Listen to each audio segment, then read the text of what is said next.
Good morning. तो आज हम लोग जो है गोलीय दर्पण में फोकस दूरी यानी स्मॉल एफ एवं वक्रता त्रिज्या आर के बीच संबंध स्थापित करेंगे।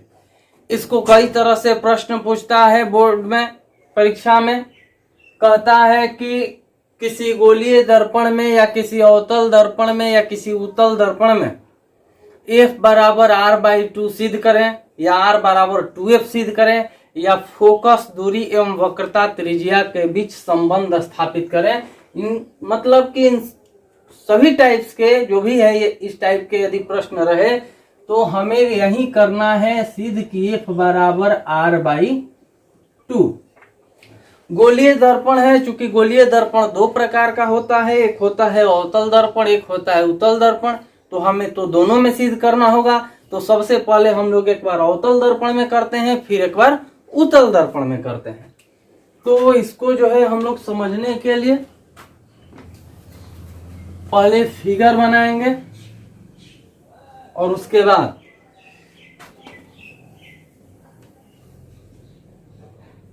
तो सबसे पहला है 1 नंबर अवतल दर्पण में। अवतल दर्पण में क्या सिद्ध करना है? F बराबर R/2। अवतल दर्पण में हमें सिद्ध करना है F बराबर R/2। उसके लिए हम क्या करेंगे? एक फिगर बनाएंगे पहले।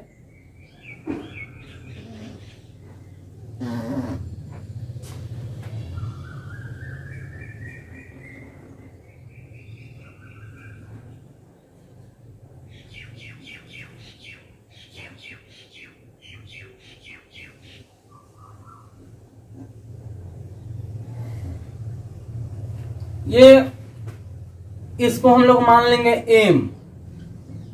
एम एक अवतल दर्पण है। एम क्या है? अवतल दर्पण है। अवतल दर्पण जिसका परावर्तक सतह अंदर की ओर धंसा हुआ हो और उठे हुए भाग पर पेंट या कलई किया गया हो। ये इसका ध्रुव है। पी जो है दर्पण का ध्रुव है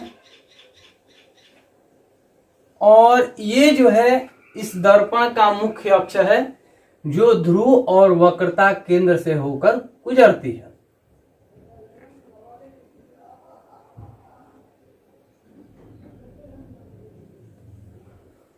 कह रहा है कि एम एक अवतल दर्पण है जिसमें ध्रुव P है, मुख्य अक्ष PC है या P और C से होकर गुजरने वाली रेखा है, C वक्रता केंद्र है एवं F जो है ये इसका मुख्य फोकस है।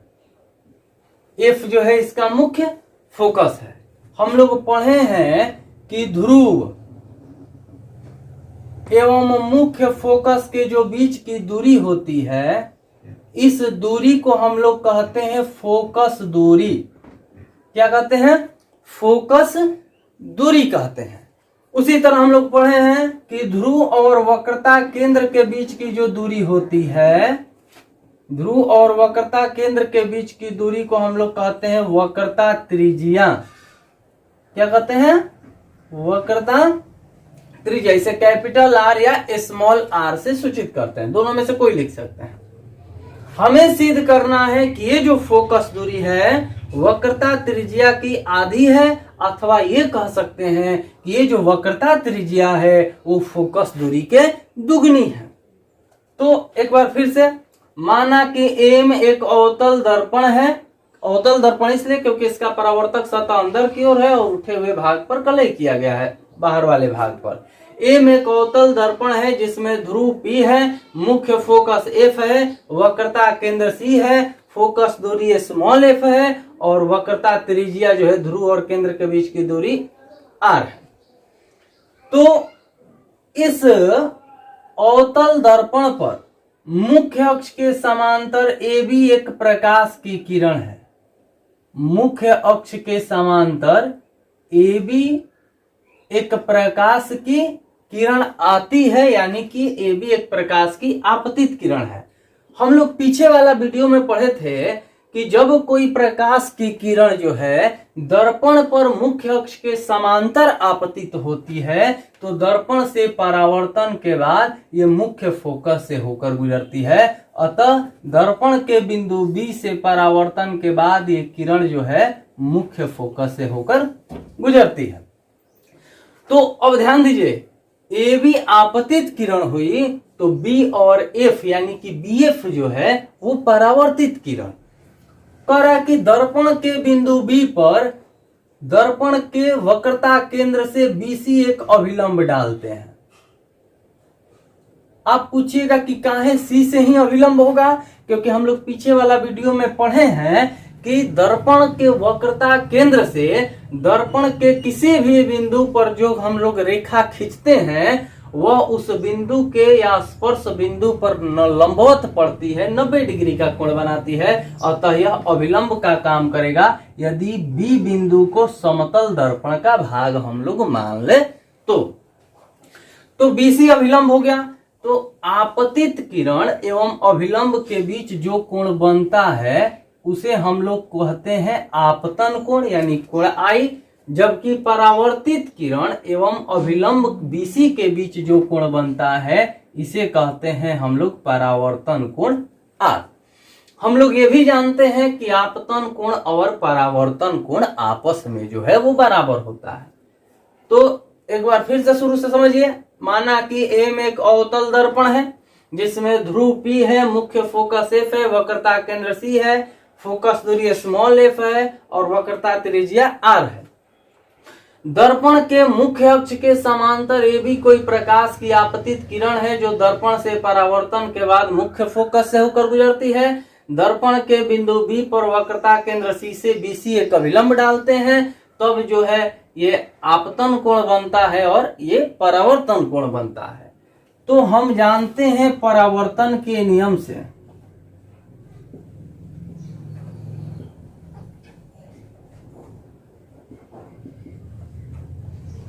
आपतन कोण बराबर होता है परावर्तन कोण। आपतन कोण और परावर्तन कोण आपस में बराबर होते हैं। आपतन कोण को हम लिख सकते हैं कोण ए बी सी बराबर परावर्तन कोण को लिख सकते हैं कोण एफ बी सी, कोण एफ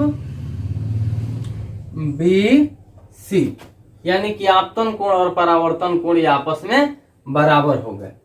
एक चीज अब हम लोग जानते हैं, मान लीजिए कि जब दो रेखाएं एक दूसरे के समानांतर हो और एक तीसरी रेखा इनको काटती है तो ये कोण और ये कोण आपस में बराबर होते हैं। इसको कहते हैं अंतः एकांतर कोण यानी कि अल्टरनेट इंटीरियर एंगल। अब इसका कहाँ इसमें उपयोग है, तो मान लीजिए कि हई ए बी है, ठीक, और ये जो है आपका सी है, इधर पी है और ये बी सी लाइन खींचे हैं यहाँ पर, तो ये आई और ये वाला कोण आपस में क्या होंगे, बराबर होंगे अंतः एकांतर कोण से, क्योंकि ए बी जो है वो मुख्य अक्ष पीसी के क्या है, समांतर है। हम लिखेंगे कि कोण ए बी सी बराबर कोण इस सी वाले कोण को हम लोग लिखेंगे कोण एफ सी बी। किस कोण से, तो अंतः एकांतर कोण से, अंतः एकांतर कोण से। तो जब आई और आर बराबर है, आई इसके बराबर है, तो ये दोनों भी बराबर होंगे आपस में। देखिए ए बी सी बराबर है एफ बी सी के, ए बी सी बराबर है एफ सी बी के, इसका मतलब ये दोनों भी आपस में बराबर होंगे। तब हम लिख सकते हैं कोण एफ बी सी बराबर कोण एफ सी बी। अब देखिए इस त्रिभुज में, इसको फिगर से समझिए,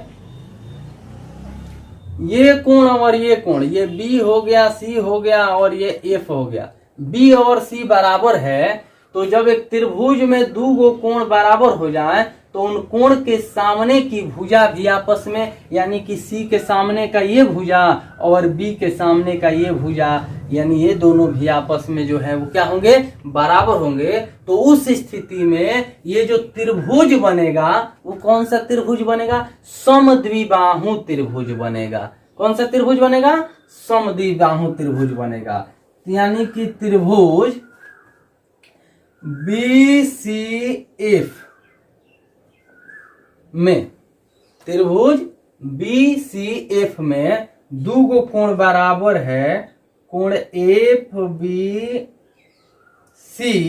बराबर कोण FCB। अतः आपको पता है कि इसका मतलब FBC के इसके सामने का ये CF और इसके सामने का ये BF भी आपस में C बराबर होंगे। CF is equal to BF, CF is equal to BF। और हम लोग जो है इसके आगे बढ़ते हैं। जब CF जो है BF के ये क्या हो गया, बराबर हो गया। अब एक चीज और है, मान लीजिए कि हम लोग AB जो है मुख्य अक्ष से ऊपर रखे हैं बहुत, लेकिन ये तो कोई जरूरी नहीं है। ये भी हो सकता है कि ये मुख्य अक्ष है और यहीं से ये प्रकाश की किरण जो है गुजर रही हो, AB गुजर रही हो। तो इसका मतलब बिंदु P और B एक दूसरे के बहुत नजदीक होंगे। तो जब नजदीक होंगे तो जितना PF होगा उतना ही लगभग और लगभग में BF भी होगा। तो उस स्थिति में हम PF और BF को लगभग क्या मानेंगे, बराबर मानेंगे।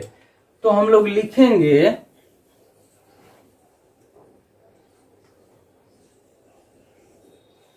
यदि बिंदु B P के अत्यंत निकट हो तो BF is equal to PF, लगभग BF is equal to PF। तो जहां CF है इज इक्वल टू BF, उस BF के जगह पर हम लिख सकते हैं PF, CF is equal to PF। अब देखिए जो PF है, PF का मतलब है P यानी ध्रुव से F यानी मुख्य फोकस के बीच की दूरी। तो वो तो पता है कि फोकस दूरी होता है स्मॉल f से सूचित करते हैं, लेकिन CF यानी कि वक्रता केंद्र और मुख्य फोकस के बीच की दूरी तो नहीं पता है कि क्या होता है। तो इस CF को मान लीजिए ये है P, ये है F और ये है C। हमें CF लिखना है तो क्या हम पूरा PC में से इस PF को घटा देंगे। PC में से PF घटा दिए, क्या बच गया, CF बच गया। तो CF के जगह पर हम लोग लिखेंगे PC minus PF is equal to ये हो गया PF। तो PC इज इक्वल टू ये माइनस में इधर जाएगा तो प्लस में PF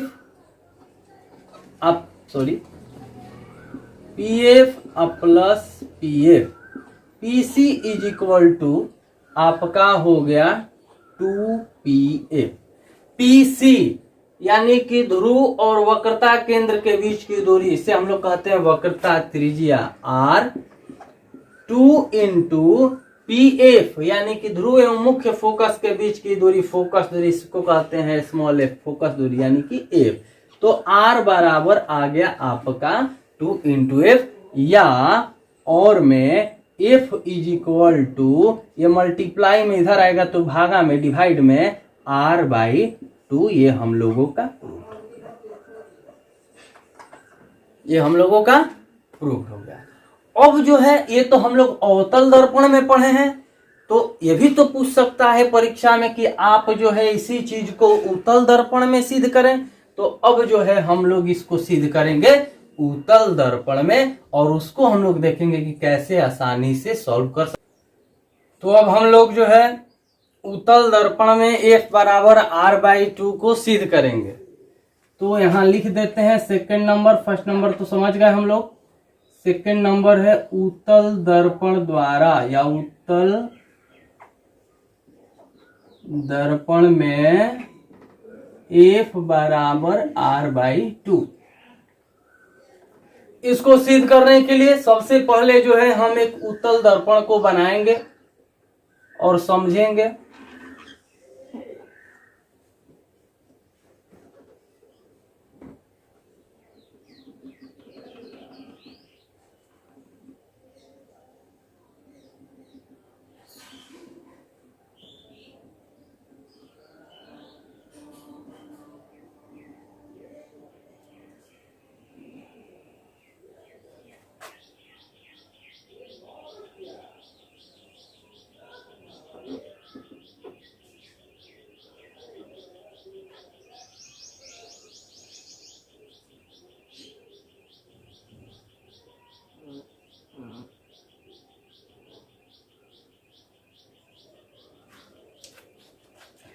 तो मानेंगे कि एम एक उत्तल दर्पण है।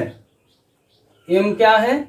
एक उत्तल दर्पण है। इसका नाम हो गया एम, इस दर्पण का नाम एम रख दिया, जिसमें ध्रुव पी है, मुख्य फोकस जो है आपका एफ है एवं वक्रता केंद्र जो है वो सी है, पीसी जो है वो मुख्य अक्ष है। मुख्य अक्ष के समांतर ए बी कोई प्रकाश की किरण है। मुख्य अक्ष के समांतर ए बी कोई प्रकाश की किरण है, आपतित किरण है। ए बी जो है वो आपतित किरण है। और हम लोग पढ़े हैं कि मुख्य अक्ष के समांतर आने वाली प्रकाश की आपतित किरण उत्तल दर्पण से परावर्तन के बाद वो मुख्य अक्ष से दूर भागती है, अपसरित होती है। अतः ये परावर्तन के बाद जो है मुख्य अक्ष से दूर भागती है बी डी के रूप में, तथा मुख्य फोकस से आपको मिलते हुए प्रतीत होती है। दूसरी प्रकाश की किरण जो वक्रता केंद्र जो है दर्पण के बिंदु बी पर एक अभिलंब के रूप में खींचते हैं, यही भी कह सकते हैं कि दूसरी प्रकाश की किरण यदि दर्पण के बिंदु बी पर वक्रता केंद्र के सीधे में पड़ती है तो परावर्तन के बाद वापस उसी रास्ते पर लौट जाती है और वक्रता केंद्र से जो है आपको मिलते हुए प्रतीत होती है। इसको हम लोग मान लिए बीई। तो बीई एक अभिलंब का काम करता है, क्योंकि वक्रता केंद्र के सीधे में आने वाली प्रकाश की किरण लंबवत पड़ती है, तो लंबवत पड़ेगी तो वो आपतन बिंदु पर अभिलंब का काम करती है। तब उस स्थिति में ए बी आपतित किरण है, बी डी परावर्तित किरण है, बीई अभिलंब है। तो आपतित किरण एवं अभिलंब के बीच बने कोण को आपतन कोण कहते हैं। अभिलंब एवं परावर्तित किरण के बीच बने कोण को जो है हम लोग परावर्तन कोण कहते हैं। एक बार फिर से समझ लेते हैं हम लोग। उसके बाद थोड़ा सा यहाँ पर मुख्य फोकस एवं ध्रुव के बीच की जो दूरी है इसे हम लोग कहते हैं फोकस दूरी, और ध्रुव एवं वक्रता केंद्र के बीच की जो दूरी है इसे हम लोग कहते हैं वक्रता त्रिज्या, यानी कि कैपिटल आर। तो हम लोग लिखेंगे क्या? माना कि एम एक उत्तल दर्पण है जिसमें ध्रुव पी, मुख्य फोकस कैपिटल एफ, वक्रता केंद्र कैपिटल सी है। इसकी फोकस दूरी स्मॉल एफ एम, वक्रता त्रिज्या जो है आर है। दर्पण के मुख्य अक्ष के समांतर ए बी कोई प्रकाश की किरण है जो परावर्तन के बाद बी डी के रूप में मुख्य अक्ष से दूर भागती है तथा मुख्य फोकस से मिलते हुए प्रतीत होती है। बीई एक अभिलंब खींचते हैं जो सी से मिलते हुए प्रतीत होता है। तो भाई ये वाला जो है कोण आपतन कोण आई हो गया और ये कोण जो है परावर्तन कोण आर हो गया। तो परावर्तन के नियम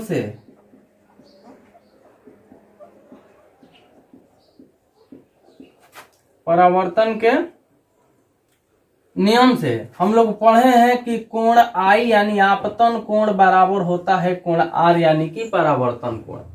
आई को हम लोग लिखेंगे कोण ए बी ई, कोण ए बी ई बराबर आर को हम लोग लिखेंगे कोण डी बी ई, कोण डी बी ई। ये ए बी ई हो गया, ये कोण डी बी ई हो गया। उसके बाद जो है हम लोग समझे थोड़ा सा ये कोण आर, और ये वाला कोण, ये दोनों आपस में बराबर होंगे। क्यों बराबर होंगे? तो इसको या पहले इसको भी समझ लेते हैं हम लोग। ये कोण और ये कोण आपस में बराबर होंगे कैसे? तो मान लीजिए कि ए बी जो है प्रकाश की आपतित किरण है, और नीचे ये हो गया हम लोगों का इधर P, और ये हो गया C।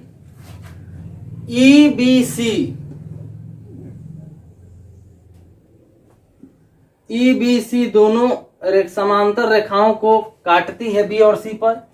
तो ये वाला कोण और ये वाला कोण जो है बराबर होते हैं कॉरेस्पॉन्डिंग एंगल से, जिसे हम लोग कहते हैं संगत कोण। यानी कोण ये वाला जो बन रहा है I और ये कोण C, ये आपस में क्या होंगे? बराबर होंगे। तो हम लोग लिखेंगे कि कोण ABE यानी कि कोण I और कोण ये वाला कोण FCB यानी ये कोण बराबर होंगे किस कोण से?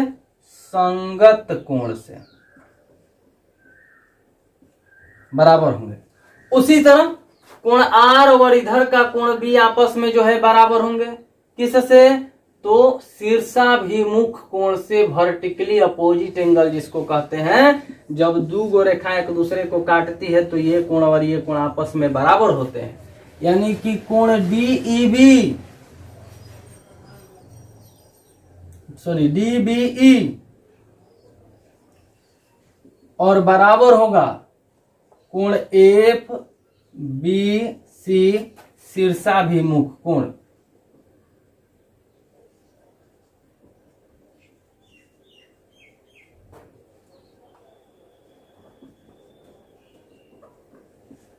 शीर्षाभिमुख कोण से।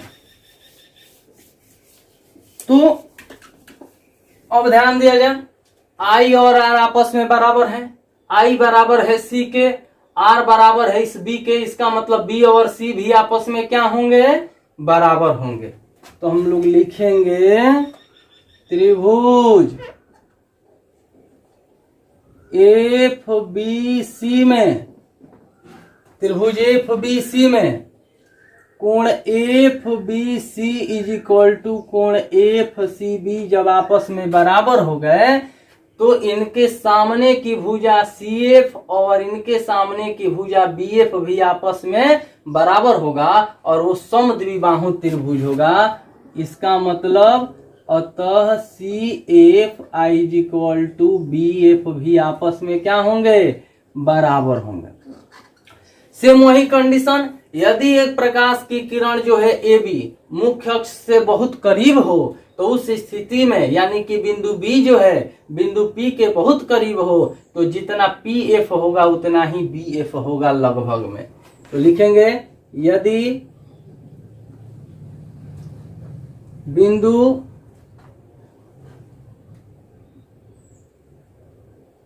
B P के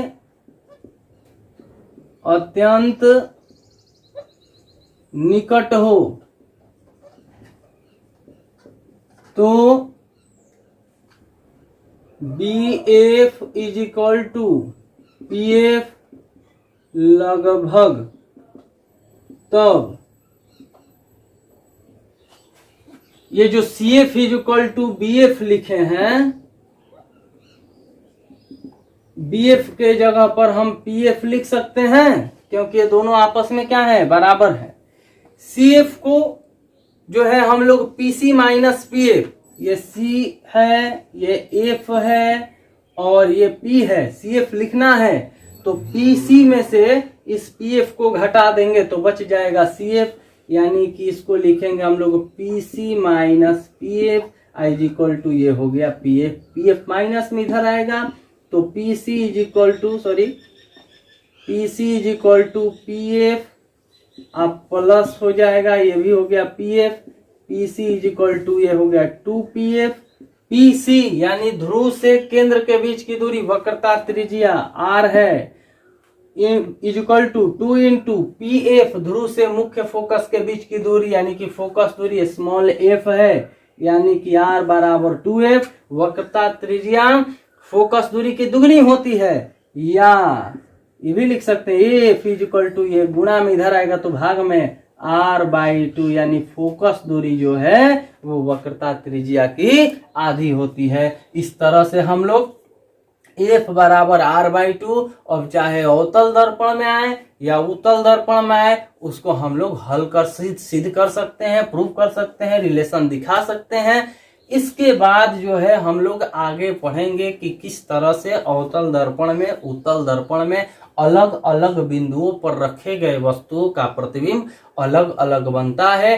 वीडियो को आप लोग ज्यादा से ज्यादा जो है शेयर करें, चैनल को सब्सक्राइब करें, गांव तक के बच्चों तक इस वीडियो को पहुंचाया जाए ताकि वे घर बैठे जो है अपने पूरे फिजिक्स को आसानी से पढ़ सके। Thank you.